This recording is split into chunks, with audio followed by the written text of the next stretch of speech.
Assalamualaikum warahmatullahi wabarakatuh.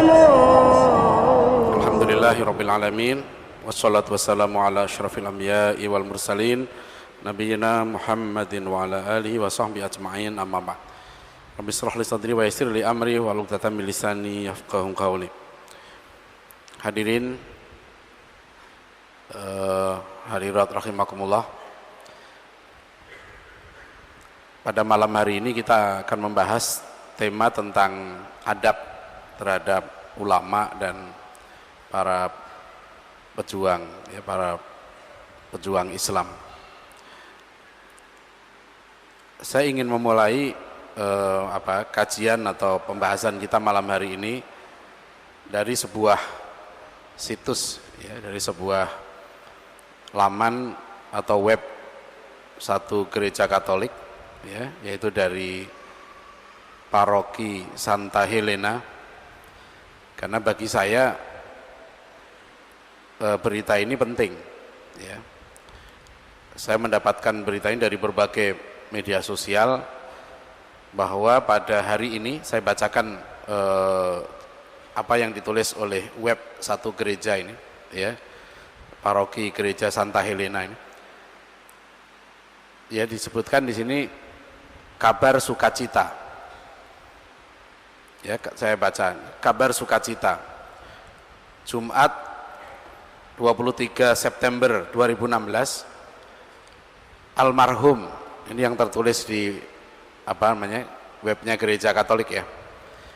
Almarhum Romo Franciscus Gregorius Van Lith meninggal tahun 1926 pada umur 62 tahun, akan menerima Satya Lencana setingkat pahlawan nasional dari Presiden Joko Widodo di Istana Negara Jakarta. Romo Van Lith adalah imam Yesuit yang meletakkan dasar karya Katolik di Jawa, khususnya Jawa Tengah. Pada 14 Desember 1904, Romo Van Lith membaptis 171 orang desa dari daerah Kalibawang di Sendang Sono, Kulon Progo. Ke 171 orang tersebut adalah pribumi pertama yang memeluk Katolik. Selain itu masih banyak lagi kiprah beliau untuk Indonesia tercinta.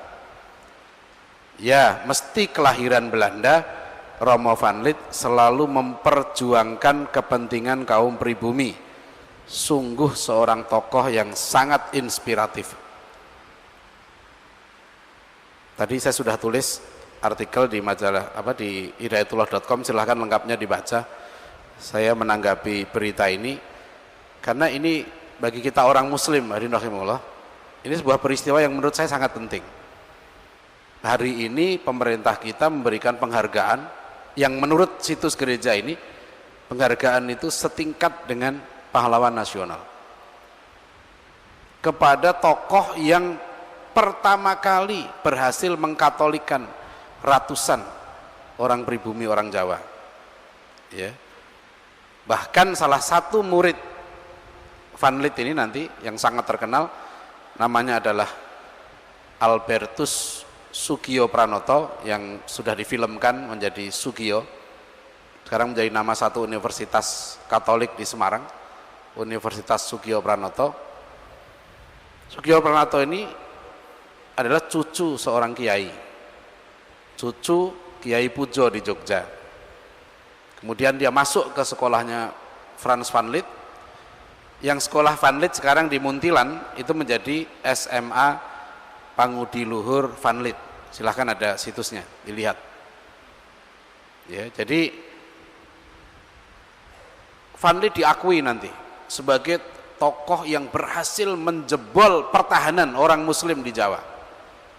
Jika sebelumnya para misionaris susah, waktu itu nanti dia didukung oleh Gubernur Jenderal Belanda Edinburgh, sehingga nantilah melahirkan mengapa Muhammadiyah lahir 1912, Al-Irsyad lahir 1914, ya. Kemudian nanti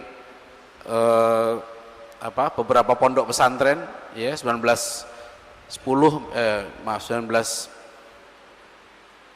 1907 ya pesantren Tebu Ireng berdiri. 1910 pesantren Situbondo Kiai As'ad Situbondo 1910. 1910 juga di Bukit Tinggi ya berdiri pesantren Sumatera Tawalib Parabek ya sebelumnya dan seterusnya banyak nanti orang-orang muslim ya karena Van Lith ini hadirin sekalian adalah seorang tokoh yang kemudian menggunakan pendekatan budaya dan pendidikan. Jadi kalau dulu para pendakwah Islam di Jawa ini berhasil ya menyatukan antara Islam dengan Jawa. Sampai ketika itu pemerintah Hindia Belanda saja itu hanya mengakui perkawinan itu sah kalau dicatat orang Islam. Ya, jadi bahkan misalnya khitan itu sudah dianggap tradisi.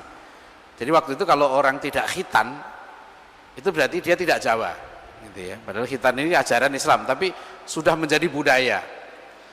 Nanti Van Lith itu termasuk karena dia menggunakan pendekatan budaya dan akhirnya berhasil ya dengan pendekatan budaya ini mengkristenkan banyak orang Muslim ya melalui sekolah dia, sekolah guru di Muntilan itu. Nah kemudian dia sekarang dianugerahi oleh pemerintah sebagai tokoh yang berjasa besar mengembangkan budaya. Saya tidak tahu ini dari mana pertimbangan karena ini sudah muncul di berita. Padahal kalau kita baca dalam sejarah, Van Lith menolak ya penggunaan bahasa Melayu. Dia mempromosikan bahasa Jawa dan bahasa Belanda. Karena bahasa Melayu itu bahasa Islam. Ya, jadi bahasa yang sudah terwarnai dengan ajaran Islam sehingga kalau orang belajar bahasa Melayu maka susah untuk dia tidak belajar Islam. Ini saya hanya dalam konteks pembahasan kita malam ini adalah bagaimana ya kaum Katolik ini sangat menghargai ya sosok Van Lith, tokoh-tokohnya. Terus mereka hidup-hidupkan ya belum lama 2 tahun yang lalu kalau nggak salah saya menulis artikel tentang Van Lith juga 150 tahun Van Lith. Terus mereka hidupkan di sekolahnya dan menjadi inspirasi. Ya, diperjuangkan sekarang di tingkat nasional ya menjadi tokoh yang memberikan kontribusi budaya yang sangat besar katanya. Padahal budaya Jawa yang dia lakukan ini ya pendekatan budaya Jawa ini adalah pendekatan untuk misionaris. Tentu bagi Katolik ini sebuah kesuksesan, tapi bagi kita orang Muslim ya gerakan pemurtadan ini bukan masalah kecil. Ya, 1912 berdirilah Muhammadiyah. Dr. Alwi Shihab dalam disertasi beliau yang sudah diterbitkan di Indonesia, judulnya Membendung Arus, yaitu bagaimana peran Muhammadiyah dalam membendung arus kristenisasi. Dr. Alwi Shihab mencatat bahwa Muhammadiyah itu didirikan karena 2 hal. Ya, satu untuk membendung kristenisasi dan yang kedua untuk membendung Freemason. Freemason masuk ke Indonesia tahun 1761. Ya, kemudian nanti 1764. Dibubarkan oleh Bung Karno. Freemason ini 1961. Jadi gerakan Freemason ini sempat 200 tahun ya berkembang di Indonesia dan tokoh-tokohnya nanti juga banyak menjadi pemimpin-pemimpin di gerakan nasional. Hadirin rahimakumullah ya, ini saya berikan contoh betapa ya kaum Katolik ini sangat menghargai, Pak. Ya, menghargai tokohnya, pemuka agamanya. Nah, sekarang kalau kita refleksikan di di kita gitu ya. Apakah tokoh-tokoh kita atau sekolah-sekolah kita, apakah keluarga kita itu mengenalkan ya kepada anak-anak kita ya siapa sih Kiai Haji Ahmad Dahlan. Saya nggak usah jauh-jauh. Saya sering karena hampir 10 tahun saya memimpin program S2 S3 Pendidikan Islam. Saya sering keluar masuk sekolah Islam, pesantren Sering saya tanya anak-anak itu. Kalau anak Jakarta saya tanya, kenal enggak sama Kiai Haji Abdullah Syafi'i?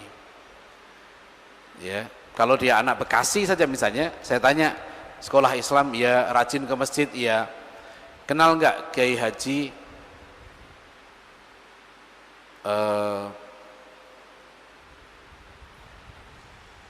Astagfirullahaladzim. Ya. Apa namanya? Yang mendirikan pesantren At-Taqwa ya di Bekasi. Ya.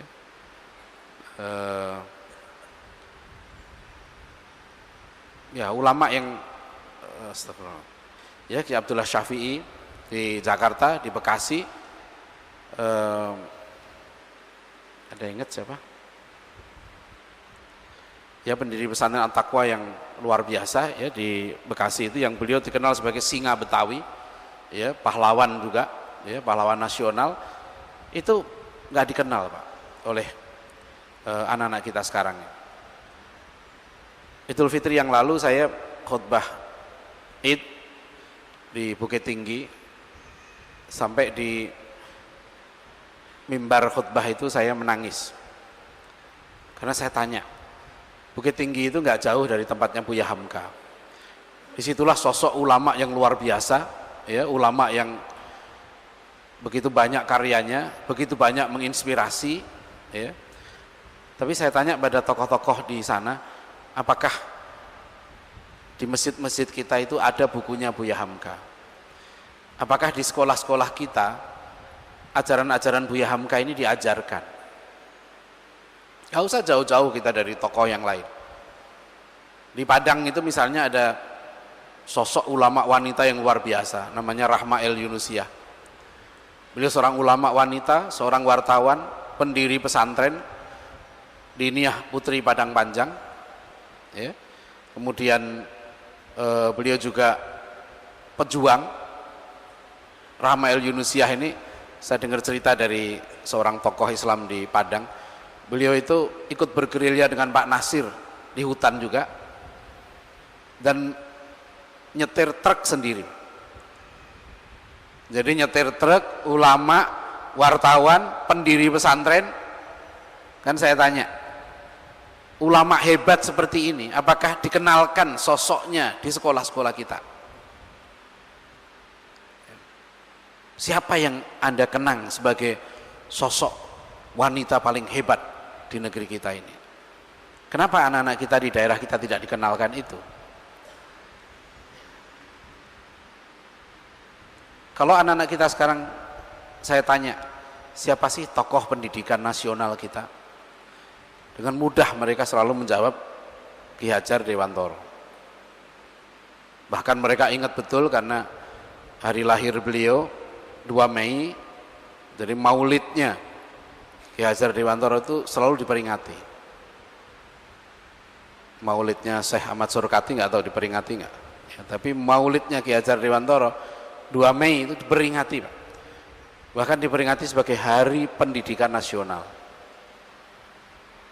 Ya, apakah kita mengenang Ki Hajar Dewantoro seorang tokoh pendidikan yang hebat? Kita akui beliau 1922 ya, mendirikan Taman Siswa.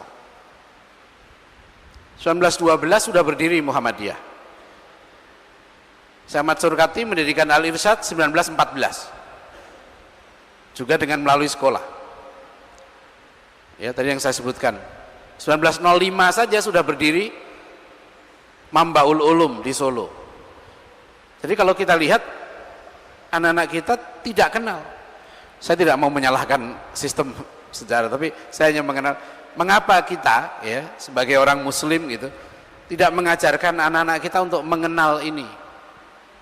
Ya. Jadi kalau ditanya tokoh pendidikan kita ini siapa? Karena kita bicara pendidikan. Pendidikan ini yang menentukan masa depan kita sebagai umat Islam.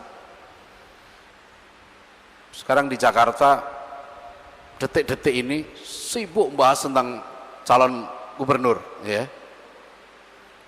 Itu penting. Ya, kita semua, saya paling enggak juga ikut-ikutan lah, ya meskipun saya orang Depok, saya bukan orang Jakarta. Nah, Jakarta ini ibu kota kita.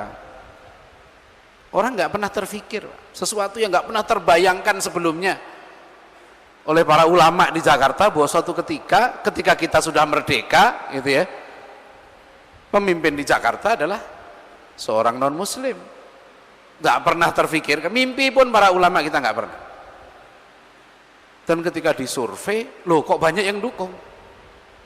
Yang pedih bukan hanya yang lain, Pak. Beberapa orang misalnya, ibu-ibu ini aktivis pengajian, WhatsApp ke saya. Anaknya kuliah di luar negeri, dikirimi WhatsApp sama ibunya tentang bahaya pemimpin ini gitu ya. Jawaban WhatsApp anaknya itu membuat ibunya sedih. Yang penting prestasi, bukan agama dan seterusnya gitu. Pusinglah ibunya. Jawaban, jadi nggak usah jauh-jauh. Kadang-kadang antara bapak ibu dengan anak beda, ya, dengan ponakan beda. Nggak pernah terfikir. Hanya saya sampaikan pada beberapa teman di Jakarta. Mari kita introspeksi.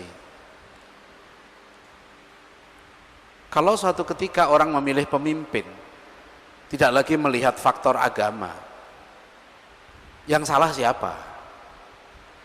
Bukankah para yang mendukung pemimpin ini juga orang-orang yang punya agama? Dia berjilbab juga, kadang-kala dia tokoh juga. Nggak hanya dari situ, yang memilih itu pun lulusan madrasah, lulusan sekolah Islam, lulusan sekolah-sekolah kita juga. Saya katakan pada teman-teman saya di Muhammadiyah, karena saya anggota Muhammadiyah, kalau kita mengajak masyarakat semua untuk mari kita memilih pemimpin muslim, bisa nggak kita pastikan bahwa dosen-dosen kita, guru-guru kita, murid-murid kita, mahasiswa kita mau memilih pemimpin muslim sebelum kita bicara yang lain? Apakah rumah tangga kita begitu? Apakah sekolah kita begitu? Sebab ini penting ya sekali. Ya, jadi kalau kita mau mendapatkan kekuasaan yang besar, amanah kekuasaan yang besar, ketika kita diberikan kekuasaan amanah yang kecil, apa kita bisa menjalankan amanah itu dengan baik? Ya. Jadi inilah mengapa menjadi sangat penting, ya, saya katakan tadi adab kepada para ulama ini, karena kita ini merdeka karena ulama. Siapa yang mempertahankan, menjadikan kita merdeka? Dan sekarang ini sekalian, saya belum tahu apakah ada banyak masjid, apa di Jawa Timur ada nggak? Waktu 17 Agustus, itu apakah ada masjid kita yang merayakan kemerdekaan? Mungkin kita nggak merasa bahwa merayakan kemerdekaan itu penting, gitu, bahwa kemerdekaan ini adalah hasil dari perjuangan umat Islam. Ya, saya misalnya begini, saya berikan contoh. Kita mengenal tahun 45, ya, ada fatwa jihadnya Kiai Haji Hasyim Asy'ari. Tapi pada abad ke-18, ya, itu sudah terbit sebuah kitab jihad yang kata Sunuk Uro-Guronya, kitab jihad ini menginspirasi seluruh gerakan jihad di Nusantara untuk melawan penjajah. Kitab itu ditulis oleh Syekh Abdus Somad Al-Falimbani, seorang ulama dari Palembang. Judulnya menarik. Judul kitab jihad beliau ini adalah Nasihatul Muslimin wa Tadhkiratul Mu'minin fi Fadailil Jihad fi Sabilillah wa Karomatil Mujahidin. Dan Syekh Abdus Somad Al-Falimbani bukan hanya nulis kitab, beliau mengirim surat pada Raja-Raja Mataram supaya terus berjihad melawan penjajah. Inilah yang nanti menginspirasi gerakan jihad di Aceh, gerakan jihad pahlawan Pangeran Diponegoro, gerakan jihad di Padri dan sebagainya. Yang sekarang ini sekalian, ya, di buku-buku pelajaran di sekolah, ya, saya sering banget menyampaikan masalah ini di sekolah-sekolah Islam terutama.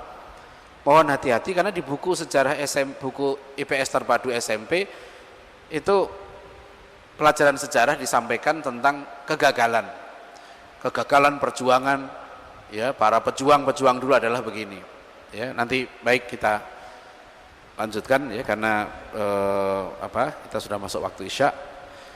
Taufik wal hidayah. Assalamualaikum warahmatullahi wabarakatuh. Baik, bismillahirrahmanirrahim.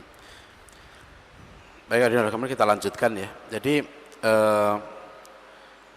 kitab Nasihatul Muslimin wa Dzakiratul Mu'minin fi Fadhail Jihad Fisabilillah wa Karamatil Mujahidin ini, itu kitab yang dikatakan seluruh guru-gurunya memberikan inspirasi ya, gerakan-gerakan jihad di Nusantara dalam melawan penjajah. Dan karena gerakan jihad itulah kemudian kita merdeka dan kita mempertahankan kemerdekaan. Jadi fatwa jihad Kiai Haji Hasyim Asy'ari itu, kita harus ingat bahwa ketika fatwa jihad itu dikeluarkan, posisi Kiai Hasyim Asy'ari itu bukan hanya Rais Am NU. Beliau waktu itu adalah Rais Am Masyumi. Masyumi itu berdiri 1939.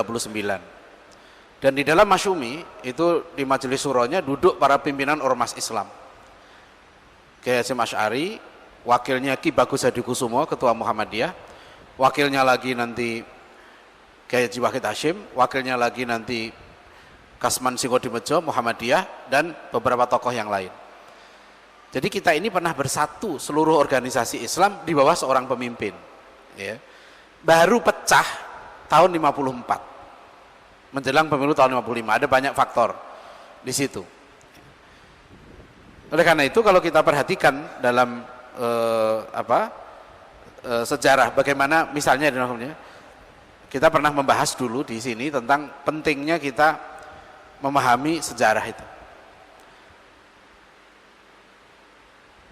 Sebagian besar isi Al-Quran itu sejarah.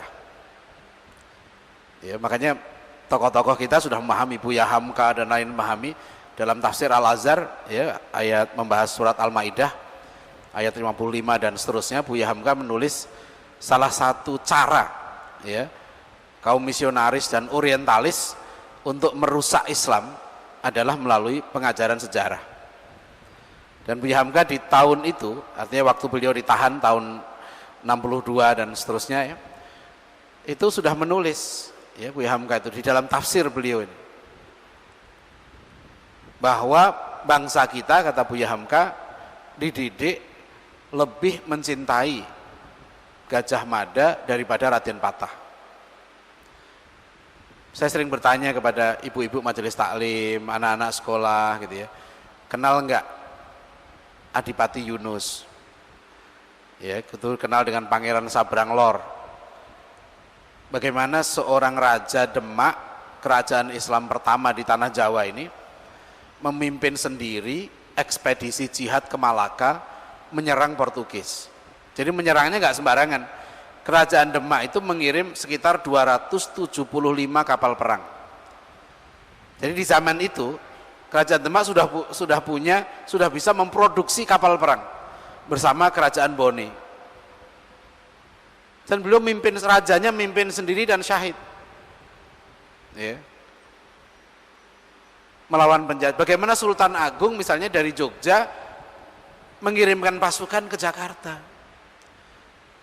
Bagaimana saya pernah diminta ceramah di Keraton Cirebon dan saya ditunjuki oleh keluarga Keraton Cirebon itu bendera Cirebon, luar biasa. Bendera Cirebon itu panjangnya 3 meter, tingginya 1,5 meter. Gambarnya pedang Zulfikar, di sini Bismillahirrahmanirrahim, di ujungnya itu Nasrum minallah wa fathun qarib. Terus di sini la yudrikul absar wa huwa yudrikul absar. Jadi isinya ayat-ayat Al-Qur'an dan itulah bendera itu yang dipegang oleh Fatahillah, Panglima Perang Kerajaan Cirebon, yang nanti dibantu dengan Demak dan Kerajaan Banten membebaskan kota Jakarta dari penjajahan Portugis. Sampai saya katakan pada tokoh-tokoh Islam di Cirebon, kenapa Anda tidak menjadikan Cirebon ini sebagai provinsi yang istimewa, daerah istimewa Cirebon, karena dia punya sejarah tersendiri, sejarah Islam yang luar biasa. Ketika Keraton Cirebon itu jatuh ya ke tangan penjajah Belanda, apa yang dilakukan oleh para ulama? Para ulama membangun pesantren-pesantren. Seorang wartawan cerita ke saya, dia melakukan penelitian terhadap pesantren-pesantren itu. Menurut penelitian dia, rata-rata jarak pesantren dengan pos Belanda itu 3 kilo. Jarak yang ideal untuk menyerang pos Belanda. Jadi dulu ulama-ulama kita membuat pesantren saja itu sudah dengan visi untuk bagaimana berjuang. Makanya saya marah ketika dikatakan bahwa kegagalan perjuangan para tokoh-tokoh di Indonesia, siapa yang bilang gagal? Al-Quran tidak seperti itu cara menceritakan sejarah. Apakah Nabiullah Ibrahim alaihissalam itu menang? Apakah Nabi Ibrahim kemudian merebut kekuasaan? Tidak. Nabi Ibrahim alaihissalam itu diusir dan dibakar. Keluarganya sendiri nggak mau ikut pada beliau. Masyarakatnya nggak peduli. Beliau sendirian menentang kemusyrikan. Kita sekarang masih banyak temannya. Ya, kita masih banyak kawannya karena untuk menghibur diri. Kadang-kala ada yang kok kondisi kita begini sih, kondisi begini. Saya bilang masih mending lah kita sekarang ini. Ya, negeri kita ini dulu 100% bukan muslim. Ketika datang para dai-dai ke sini, apa yang mereka jumpai? Di sini masih ada orang yang aliran Bhairawa Tantra, Raja Kertanegara itu masih melakukan ritual menyembelih perempuan. Darahnya diminum bersama-sama. Mabuk, pesta seks, pesta minuman keras. Itu yang dihadapi dulu para dai kita yang masuk ke sini. Ya, jadi kita sekarang alhamdulillah sudah 85% rata-rata sekarang ini ya penduduk muslim di Indonesia. Mempertahankan yang 85% aja susah. Kita mau nambah ke 90% itu susah banget. Dulu dai-dai kita dari nol ya, di sini dari nol, mereka pergi dari pulau ke pulau, pergi ke pelosok-pelosok. Mereka meninggalkan negerinya, meninggalkan keluarganya, meninggalkan kekayaannya untuk mengubah agama masyarakat di sini ya menjadi muslim. Jadi saya sebut inilah jasa para ulama kita dulu. Kita sekarang merdeka dan kita merdeka ini kita syukuri. Bulan Agustus yang lalu ada diskusi di DPRD Kota Mataram di NTB. Ada yang seorang tokoh Dewan Dakwah bertanya, apa kita ini sudah merdeka? Kok kayaknya merdeka kita begini-begini aja? Hukumnya masih dijajah, sistem ekonominya masih dijajah dan seterusnya. Memang betul saya bilang.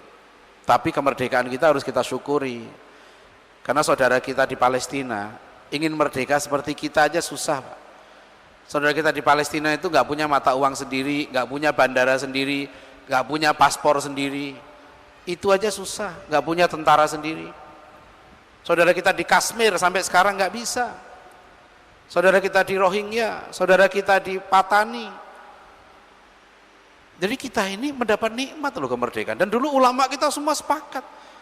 Ketika Kiai Hasyim Asy'ari melakukan fatwa jihad, nggak ada yang menentang. Apa isi fatwa jihad beliau waktu itu?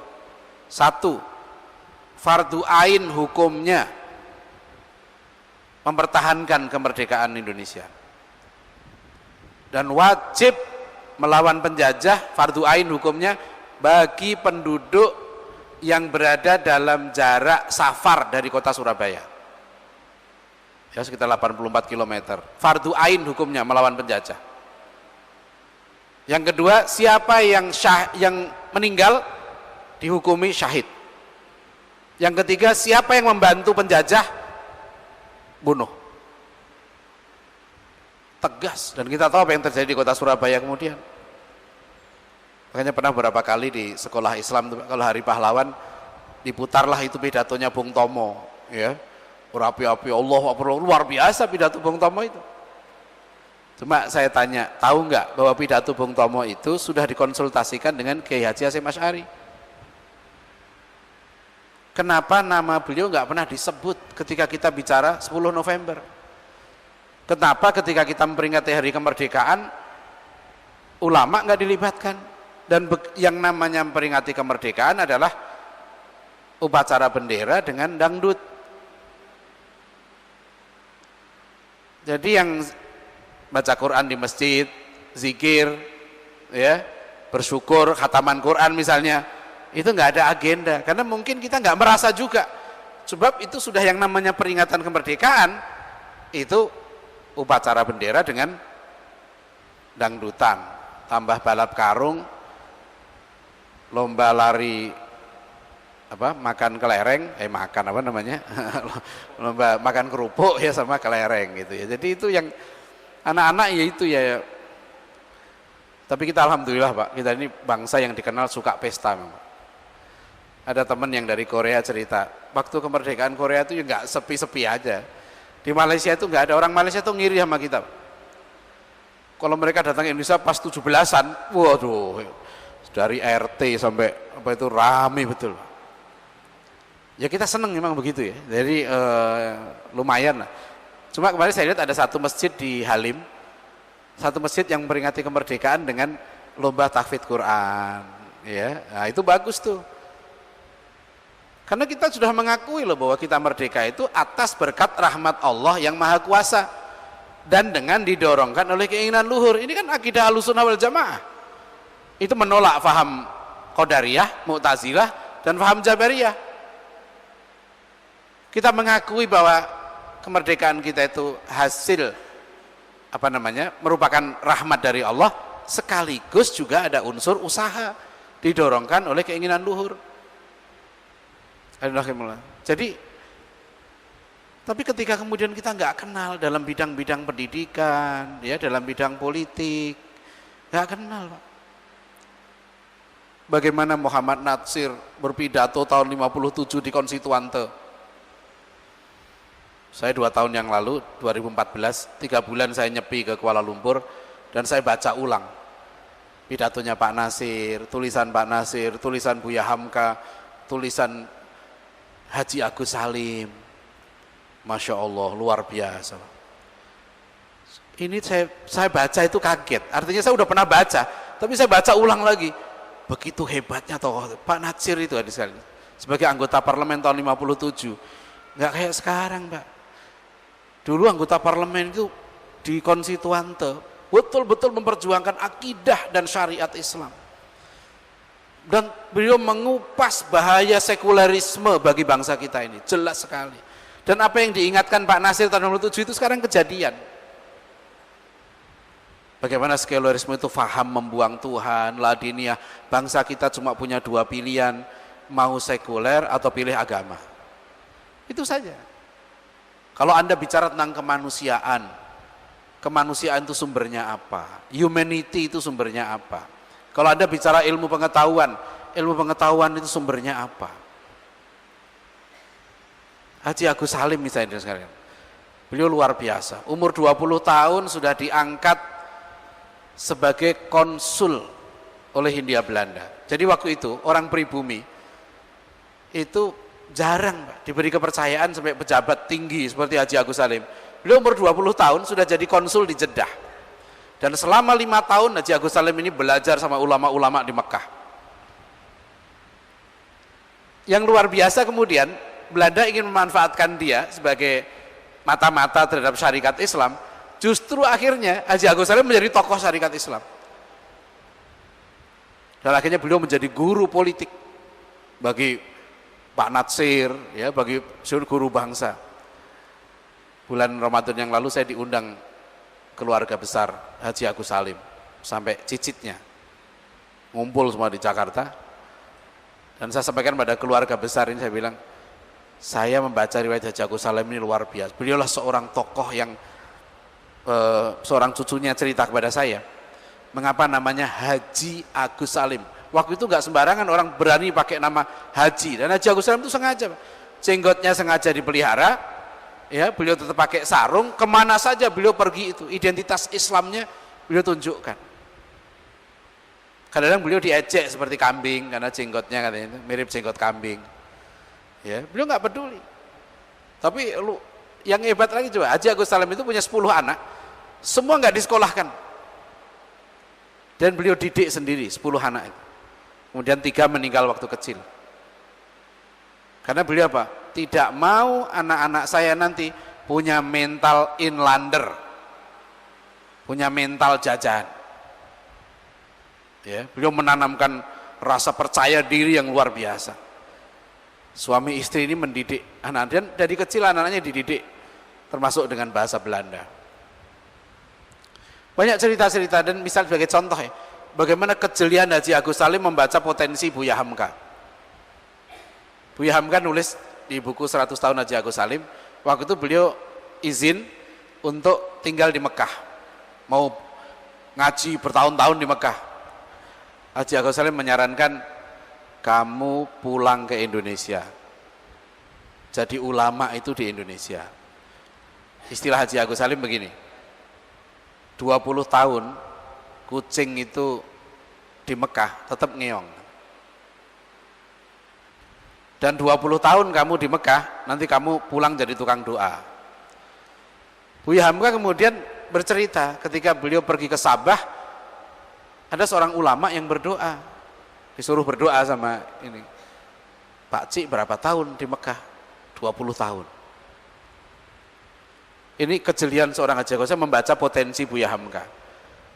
Buya Hamka ini masalahnya apa? Beliau itu bapaknya ulama. Ini yang sering salah ya membaca ulama kita, seolah-olah ulama kita ini,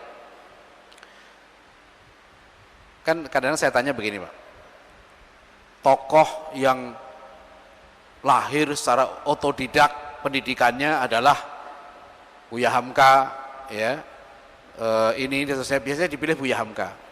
Oh, Buya Hamka ini otodidak. Gak benar, Buya Hamka itu menjadi ulama karena beliau berguru dengan ulama-ulama besar.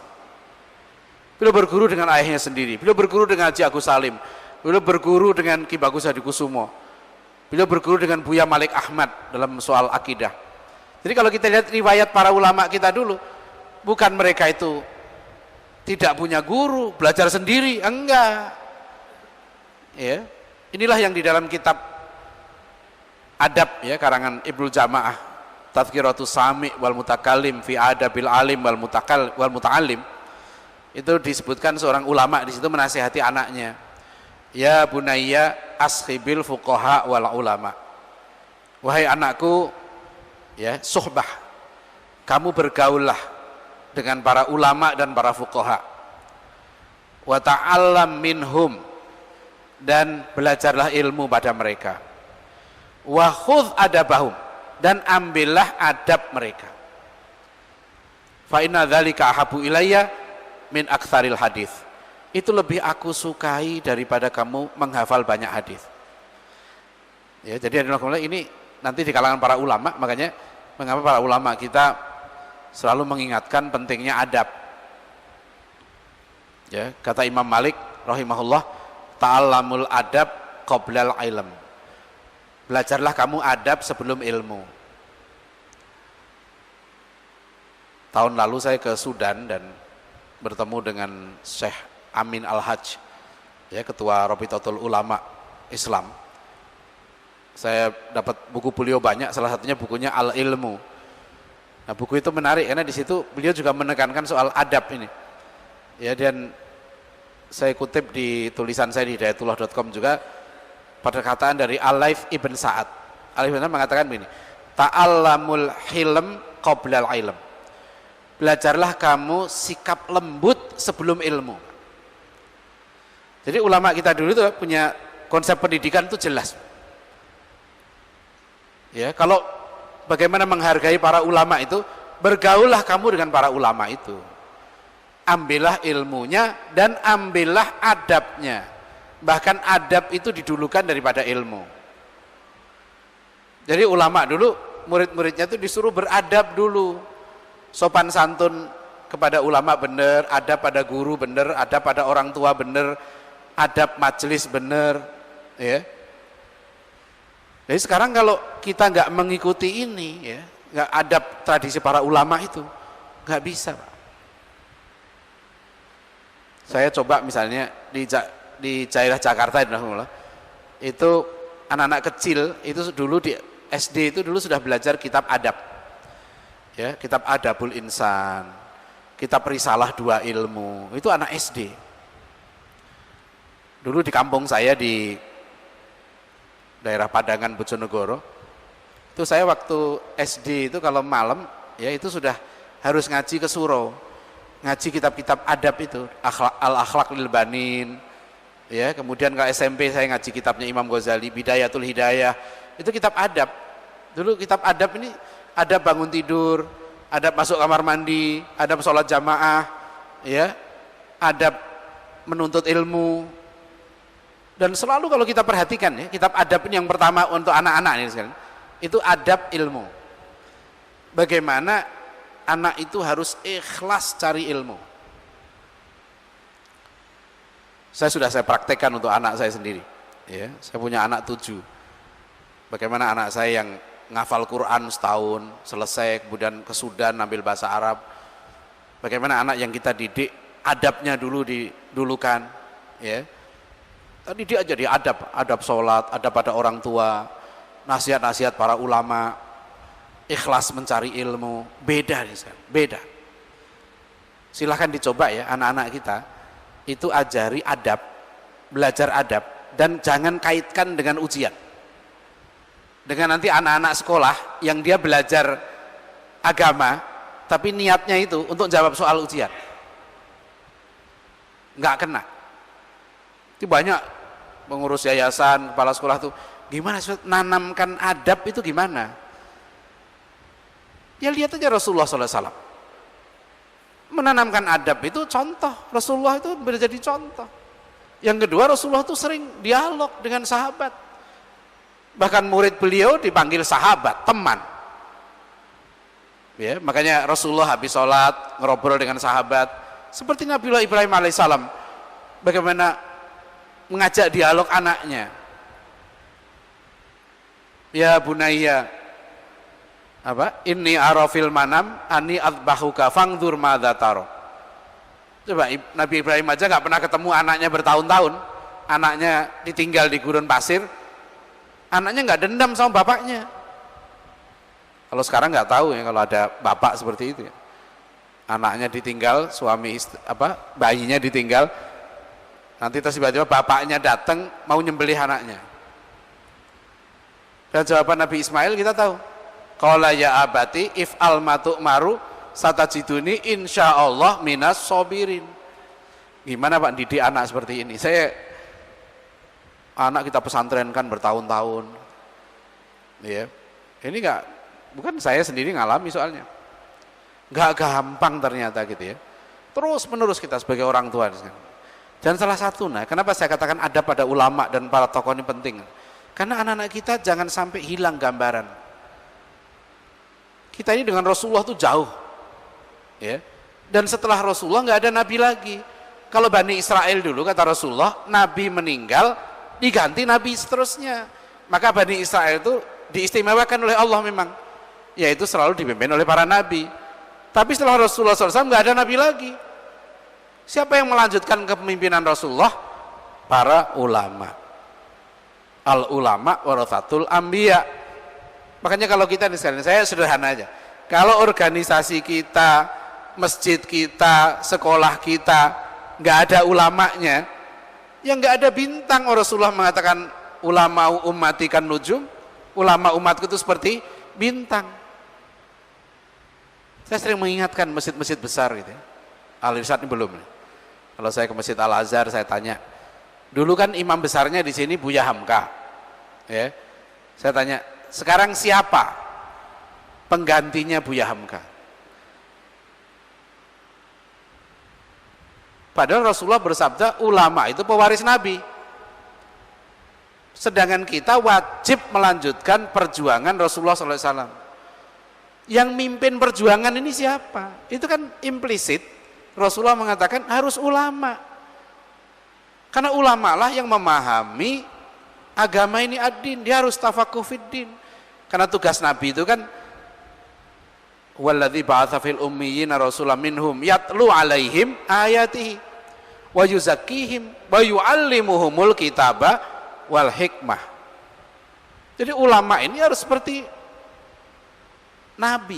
Nabi, harus memiliki sifat yang menunjukkan dia mampu menjalankan misi kenabian, termasuk salah satunya memimpin umat. Jadi ulama itu bukan hanya mu'alim, bukan hanya mimpin sholat, bukan hanya ngajar, enggak, ulama itu pemimpin. Karena Rasul itu pemimpin. Kemudian ada yang nanya mahasiswa saya, terus gimana? Apa ulama kalau begitu boleh terjun ke politik? Saya bilang tergantung. Bukan hanya boleh. Ulama itu wajib tahu politik dan wajib berpolitik. Karena Rasulullah mengingatkan afdhalul jihad kalimatul haq inda sultanil jair. Ulama itu berpolitik bukan berarti harus jadi menteri, jadi anggota DPR, enggak. Ulama itu berpolitik, dia bertanggung jawab terhadap kekuasaan. Kalau penguasanya keliru, wajib mengingatkan. Ya ini yang rahimahullah ya. Jadi kalau oleh karena itu ya di dalam tradisi Islam dulu selalu para ulama kita fungsinya begitu. Nah sekarang kalau kita lihat generasi mungkin saya dulu dan anak saya juga gitu, sekarang ini diputus Pak, nggak kenal tadi. Ya tadi terima kasih ada yang mengingatkan saya, itu di Bekasi misalnya Kiai Nur Ali. Ya tadi yang saya sebut itu, betul-betul beliau ulama besar, ya singa Betawi, ya pejuang, dan ulama dulu itu luar biasa di sini.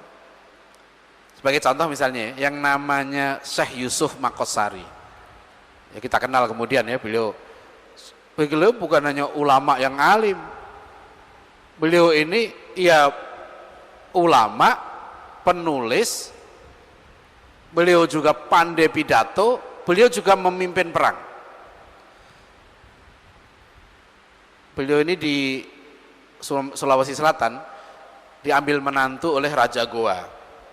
Kemudian beliau pergi ke Banten, diambil menantu lagi oleh Raja Banten. Jadi istrinya dua-duanya istri itu anak raja. Itu Syekh Yusuf Makosari. Ketika Sultan Ageng Tirtayasa ditangkap oleh Belanda waktu perang, yang menggantikan memimpin pasukan Banten sekitar 5.000 pasukan itu Syekh Yusuf Makosari. Jadi kita bayangkan ya seorang ulama pada waktu itu, beliau ulama, ya beliau pejuang dan beliau panglima perang. Kalau orang Makassar bilang Syekh Yusuf Makosari ini hebat di 3 ujung. Ujung badik, jago perang. Ujung lidah, jago pidato, dan satu lagi ujung pandai bikin anak. Nah, itu susah itu disebut apa itu ya. Saya cuma Makosari ulama itu, tapi saya bilang tambah satu lagi ujung pena ya, seorang ulama itu harus menulis ya. Jadi sekalian adab kita pada ulama menurut saya bukan hanya tahu, bukan hanya kenal, tapi kita harus melanjutkan perjuangan para ulama, dan bahkan lebih dari itu kita harus wajib mengkader ulama. Dosa semua kita ini Pak, kalau di Masjid Al-Irsyad ini nggak ada ulama ahli tafsirnya. Kalau menurut saya begitu. Maaf saya berani berfatwa itu, karena ini amanah Rasulullah ya. Jadi dan ulama itu produk pendidikan. Ulama itu tidak lahir. Ulama itu tidak dilahirkan, artinya kalau bapaknya ulama terus anaknya jadi ulama, enggak kan. Dan ulama itu enggak turun dari langit. Ulama itu lahir dari proses pendidikan. Dan tapi ulama enggak lahir dari kampus. Ulama itu lahir di tengah masyarakat. Orang yang lulus dari doktor dari Al-Azhar belum tentu jadi ulama, Pak. Dia bisa jadi akademisi, dia bisa jadi dosen. Tapi salah satu ciri ulama adalah harisun alaikum bil mu'minina raufur rahim. Itu Rasulullah SAW. Hatinya bersama umat. Apa yang dirasakan oleh umat, hati ulama itu terbawa. Selalu dia berpikir tentang masalah umat. Nah itu ulama. Ya. Sekarang siapa ulama kita begitu? Ya. Siapa di Surabaya ini ahli kristologi yang setingkat dengan Kiai Haji Abdullah Wasi'ah? Alhamdulillah ada kader beliau sekarang nih, Masud misalnya gitu ya, ada beberapa lagi yang lain. Tapi kurang itu. Kita harus punya. Saya sering kalau ke daerah saya tanya, dulu di sini ada ahli tafsir, sekarang siapa penggantinya? Dulu di sini ada ahli fikih yang luar biasa. Al-Irsyad dulu punya ahli fikih siapa yang terkenal di sini? Ustadz Umar Hubes ya. Nah sekarang siapa di sini? Ya, saya ingat Pak Abdul Qadir Baraja sering mengatakan bahwa ulama ini harus dibentuk, kita harus kerjasama Pak. Sebab ulama ini nggak bisa sendirian. Jadi dulu umat Islam itu membantu. Kalau enggak repot. Saya kenal dengan beberapa dokter, pulang dari Al-Azhar, pulang dari Madinah, pulang dari sini, ke bandara aja, siapa yang peduli sama dia? Kadang-kadang saya marah. Saya pernah ada kawan saya Ustadz Fahmi Salim dulu lulus master dari Al Azhar bersama Dr. Zain An-Najah, sekarang ketua fatwa Dewan Dakwah. Kita buat syukuran. Ini ulama kita langka. Orang menang bulu tangkis itu loh, Pak. Itu dikasih 5 miliar. Sekarang saudara kita lulus dari Al Azhar, doktor, cum laude, dan dia mengagumkan para penguji di Al Azhar. Siapa yang peduli mikirkan rumahnya di mana? Ya. Akhirnya karena potensi-potensi yang bagus ini umat gak peduli. Ya maaf ya, kemudian banyak saudara-saudara kita potensinya bagus, Pak, hilang. Karena sibuk lah. Kalau nggak sibuk ngisi ceramah, ya bimbing umroh. Banyak sekali yang itu bagus gitu ya, cuma jangan terlalu banyak. Ada sekalian ya, saya ambil contoh, Pak. Saya ini wartawan dulu di kantor wartawan saja, Pak, untuk mengkader orang jadi pemret itu ada caranya. Dia bisa dari des politik 2 tahun pindah dulu ke des ekonomi, dia menguasai ekonomi pindah ke des daerah.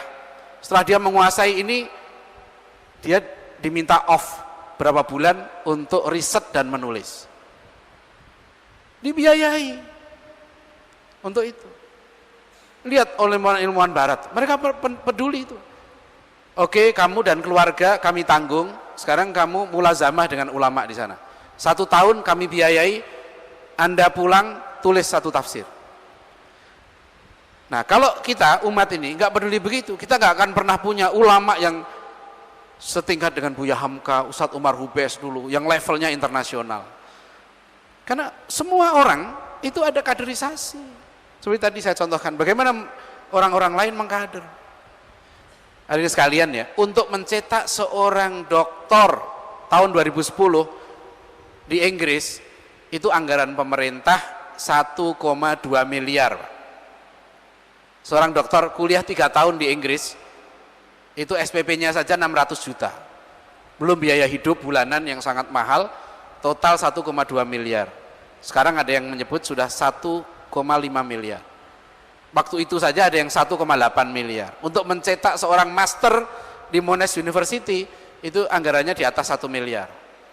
Saya sering bertanya, saya pernah buat proposal, saya ajukan, saya mau mencetak ulama level menengah 2 tahun dengan dosennya syekh-syekh internasional, pakar-pakar internasional kita datangkan, 1 orang anggarannya 200 juta.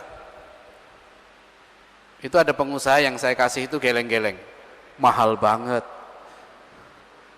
Saya bilang, Pak, untuk nyetak seorang doktor di Inggris 1,2 miliar.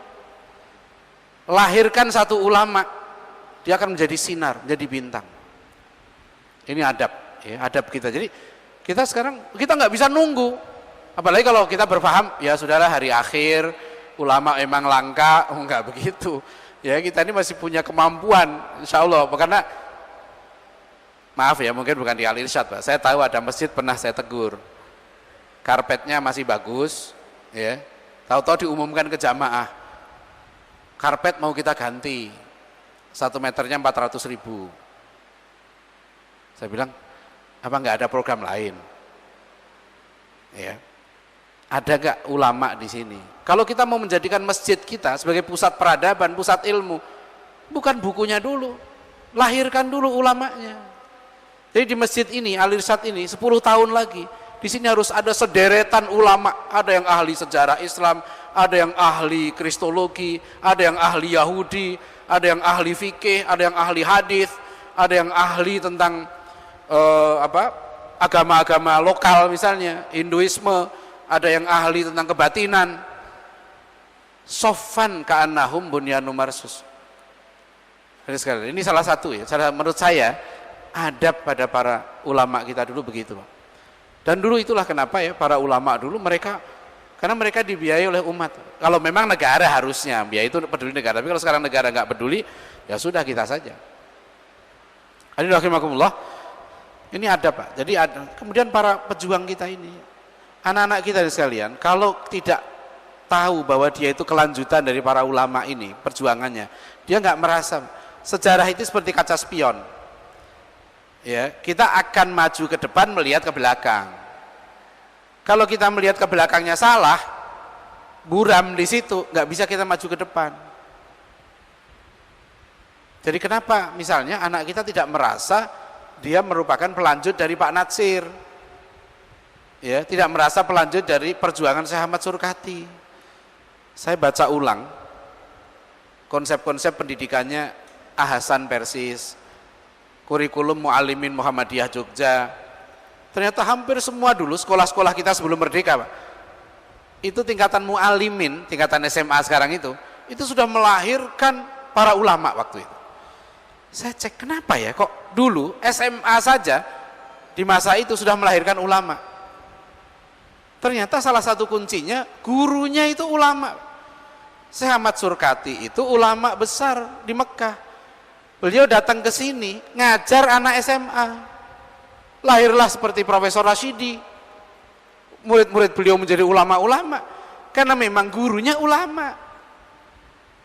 Ya, sekarang saya minta kepada teman-teman, saya sudah doktor ini, ayo sekarang kita keliru, saya bilang kita ini sekarang peduli seolah-olah S2, S3.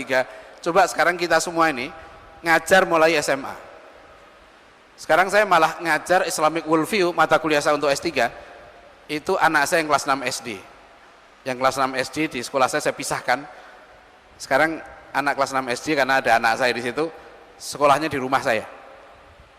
Saya minta dipisahkan, setiap hari ngaji, setiap hari tahfidz, dan saya ngajar Islamic Worldview. Nggak apa untuk anak SD, ya. Jadi sedini mungkin, ya, anak-anak itu kita ajar. Karena saya pengalaman anak saya sekarang kelas 1, Pak, yang mengajar sejarah ini Ustadz Alwi Alatas. Beliau pakar sejarah, penulis, kandidat doktor sejarah di International Islamic University Malaysia. Karena anak saya yang diajar, saya lihat responnya luar biasa. Jadi yang ngajar sejarah itu doktor sejarah untuk kelas 1 SMP. Anak bergairah. Dan saya tanya itu hafal semua dia pelajarannya. Cerita begini-begini. Masya Allah, kita kehilangan seorang tokoh ya baru lama ini, Pak Maftuh Basyuni. Pak Maftuh Basyuni itu waktu beliau masih Menteri Agama cerita ke saya pelajaran sejarah SMP, kata Pak Maftuh ini, saya ingat semua. Guru sejarah SMP saya itu PKI, kata Pak Maftuh itu PKI. Cara ngajarnya gini caranya, begitu guru sejarah masuk kelas, Pak, itu guru sejarah bilang ini, tutup semua buku kalian dan dengarkan saya cerita. Guru sejarah itu guru cerita, dan dia harus menarik memang itu murid-muridnya itu. Jadi saya ingat semua yang dikatakan guru saya waktu SMP itu, karena memang dia menarik. Karena itu salah satu anak saya suruh kuliah pendidikan sejarah. Saya suruh kamu kuliah pendidikan sejarah. Tugas kamu jihad memperbaiki pendidikan sejarah ini. Anak saya ini perempuan, sekarang umur 17 tahun, sudah semester 5. Karena anak perempuan saya memang saya pengen supaya 15 tahun itu sudah kuliah. Dia kemarin praktek sejarah, Pak. Ini di satu SMA negeri di Jakarta. Pulang ke rumah cerita bahwa ini. Kenapa? Teman-teman saya, Pak, katanya, setelah praktek ngajar di SMA itu, semua nggak mau jadi guru, katanya. Jadi setelah praktek, kenapa? Ribet. Bikin RPP, bikin silabus, ini. Jadi ini anak yang kita kuliahkan ke pendidikan guru gitu ya, ceritanya waduh kok begini ya. Jadi makanya Pak Nasir itu dulu mengingatkan, satu bangsa itu gak akan maju kecuali ada sekelompok guru yang ikhlas berbuat untuk bangsanya. Jadi kalau kita mau membuat perubahan bangsa kita, Pak Nasir kata, gurunya diperbaiki. Makanya dulu tokoh-tokoh kita guru. Pak Nasir itu lulus SMA, AMS, apa beliau nggak mau kuliah ke Belanda, beliau nggak mau kuliah ke Rek Hogeschool di Jakarta, beliau langsung terjun menjadi guru di SMP. Karena waktu itu beliau kasihan banyak orang-orang Islam sekolah SMP Belanda nggak dapat pelajaran agama. Pak Nasir menyediakan diri jadi guru agama tingkat SMP. Jadi itu dulu tokoh-tokoh kita begitu. Semua jadi guru. Guru makanya bukan ya kalau besok ada pertemuan dengan guru-guru saya ingin sampaikan ini betul kan, dulu guru itu bukan profesi dulu. Guru itu pejuang. Guru bukan tukang ngajar. Jadi inilah ya contoh-contoh bagaimana kalau anak kita ini sekarang salah memahami sejarah, akhirnya dia dibelokkan sejarahnya sejarah Mojopahit, ya. Siapa yang jadi tokoh dia? Di sejarah, buku-buku sejarah SMP sudah dikatakan semua tokoh ini kalah, mereka gagal berjuang, sebabnya ini. Saya bilang itu kan keliru. Quran ngajari kita nggak begitu. Al-Quran nggak ngajar kita Nabi Nuh alaihissalam gagal mendidik anak, nggak ada begitu. Ya, Nabi Ibrahim gagal. Loh kalau dilihat begitu yang sukses itu iblis. Ya, Nabi Adam sudah meninggal, iblis masih hidup sampai sekarang. Sama-sama lengser dari surga, kan gitu. Jadi kalau dihitung dari fisiknya, siapa yang sukses? Iblis. Kan kita nggak, Al-Quran nggak, Ashabul Kahfi itu lari dan sembunyi di gua. Tapi Al-Quran tidak mengatakan Ashabul Kahfi itu kalah. Karena sejarah itu mengajarkan nilai, mengajarkan ruh perjuangan itu yang harus mengalir. Ya. Saya sampai buat program ya, anak-anak ini tolong nanti anak-anak 1 minggu kelilingkan ke situs-situs sejarah Islam.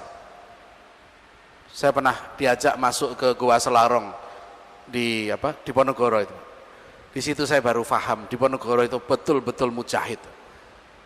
Beliau seorang raja, beliau seorang imam, ya, bahkan beliau juga gelarnya Sultan Abdul Hamid, Senopati ing Ngalogo, Sayyidin Panotogomo. Beliau rela meninggalkan tahta kerajaan Mataram, tidur di goa yang tingginya nggak sampai 2 meter, mengorbankan kenikmatan dunia untuk berjihad. Dan ini harus tahu. Kalau enggak, semua kalah. Dikatakan Diponegoro kalah. Siapa bilang Diponegoro kalah? Sejarawan Inggris Peter Carey mengatakan Diponegoro itu bukan kalah, dia ditipu. Karena dia ditipu itulah nanti Belanda dampaknya panjang. Jadi nggak bisa dikatakan dia kalah. Prajurit-prajurit Diponegoro itu menyebarkan Islam sampai ke Jawa Barat. Kalau di sekalian ke Garut, di situ ada situs Candi Cangkuang di situ. Di situ ada makam Syekh Arif. Kok Syekh Arif ini dari mana di Garut? Penyebar Islam pertama. Diduga kuat beliau itu prajurit Diponegoro. Ada prajurit Diponegoro mendirikan pesantren di sana, pesantren di sini. Jadi ulama kita dulu kalah di ini bukan berarti dia kalah berjuang. Syekh Yusuf Makosari ditangkap, dibuang ke Sri Lanka. Di Sri Lanka dia mengislamkan orang di Sri Lanka. Ditangkap lagi, dibuang lagi ke Afrika Selatan. Di Afrika Selatan dibuat komunitas Islam di sana. Kiai Mojo dibuang ke daerah Manado sana, Pak. Di sana dia buat kampung Jaton, Jawa Tondano, kampung Islam, menyebarkan Islam di sana. Perjuangan nggak pernah kalah. Jangan dibilang kalah. Anak-anak nggak tertarik dengan yang kalah-kalah. Makanya mereka tertarik Doraemon, Power Rangers, Kapten Amerika, Spiderman, karena nggak pernah kalah. Lah anak kita diceritain di sekolah-sekolah, Diponegoro kalah, Imam Bonjol kalah, Cut Nyak Din kalah, gimana ini? Mereka mana mau kemudian kagum sama Rahmael Yunusia, kagum sama ulama? Enggak, ceritanya jelek semua. Jadi itu untuk bahan introspeksi kita, untuk anak-anak kita ya, supaya kita ini kan saya udah 50 tahun, anak saya sekarang beberapa sudah kuliah, kan saya tinggal berharap kamulah yang nanti, dan kalau dia nggak tahu, kamu ini mau ngapain, ya, kamu mau ngapain? Sampai anak saya yang pulang dari pesantren Gontor saya tanya, kamu mau ngapain setelah lulus? Mau kuliah, Pak. Salah itu. Kayak Imam Zarkasi itu, ya saya sering cerita ini saya ulang-ulang karena cerita ini sangat bagus. Ada alumni Gontor yang datang ke pesantren Gontor ditanya ke Imam Zarkasi, kamu sudah ngajar? Belum Pak Kiai. Apa kata Kiai Imam Zarkasi? Mati kamu. Mati Pak. Kamu udah dikasih ilmu oleh Kiai, kamu nggak ngajar, kamu lebih baik nggak hidup. Kan gitu, ya kan? Dulu begitu, sejelek-jeleknya santri, keluar dari pesantren, Pak. Cita-citanya ngajar, cita-citanya berjuang. Ini yang saya ngeri sekarang ini. Saya pernah khutbah di Al-Azhar sampai mau nangis, saya bilang, kenapa sekarang Pak kita bikin pesantren kita, kemana santrinya? Anak-anak yang kita luluskan dari sekolah-sekolah kita, bukankah Luqmanul Hakim menasihati anaknya, ya bunayya aqimis sholah wa'mur bil ma'rufi wanha 'anil munkar wasbir 'ala ma asabak inna dzalika min asmil umur. Sekarang saya menyadari mengapa kita kalah di politik, mengapa kita kalah di ekonomi, mengapa kita kalah di media, mengapa kita kalah di rumah sakit. Karena lembaga pendidikan kita, keluarga kita tidak melahirkan pejuang. Tugas orang tua itu dari rumah menanamkan itu. Kamu jadi pejuang, kamu perjuangkan itu kebenaran, kamu lawan itu kebatilan. Tapi itu nggak gampang Pak, saya juga punya anak saya 7 ya. Tapi saya udah tulis di majalah Hidayatullah yang baru, judul artikel saya itu Presiden 10 Anak ya, karena saya punya program kalau jadi presiden 2019 insya Allah ya, program saya adalah One Family 10 Children, 1 keluarga 10 anak ya. Tapi orang tuanya diberdayakan ya. Program saya Pak, kalau ibu melahirkan anak ya, cuti 2 tahun dibayari negara. Nah itu kerja. Sekarang kan kapitalis, yang dikatakan kerja, dia kerja di pabrik. Tapi ibu mendidik anak di rumah nggak dibilang kerja Pak, dibilang pengangguran. Itu kan kejem itu. Di Singapura saja bayi anak 1 kedua lahir, ini Singapura nih, negara bukan negara Islam. Bayi anak 1 kedua begitu lahir, negara ngasih ATM ke anak itu $6.000 Singapura, hampir 60 juta. $1 Singapura 9.700-an. Anak ketiga keempat langsung dikasih ATM $8.000 Singapura. Masa kita kalah sama Singapura ya? Jadi gak apa-apa lah 10 anak, tapi yang bisa didik ya, jangan 10 anak nggak bisa didik ya. Kita sekarang ribut aja pemilu kalah ya, bikin anak yang banyak kan gitu perintah Nabi ya kan, tazawwadul wadud al walud kan itu perintahnya, kawinilah perempuan yang banyak anak dan penyayang, itu perintah Nabi ya. Tapi harus negara memberdayakan orang tuanya untuk menjadi pendidik, menjadi guru. Nah sekarang kita nggak bisa begitu. Ini kan banyak contoh dari para ulama kita dulu, bagaimana pejuang-pejuang Islam itu hadirin sekalian, memang mereka betul-betul kita bisa teladani hidupnya ya. Saya kira itulah ya beberapa hal ya, mudah-mudahan kita bisa mengamalkan, terutama untuk diri kita, keluarga kita, dan lembaga-lembaga kita ya, bisa mencontoh kehidupan para pejuang dan para ulama. Terima kasih. Assalamualaikum warahmatullahi wabarakatuh.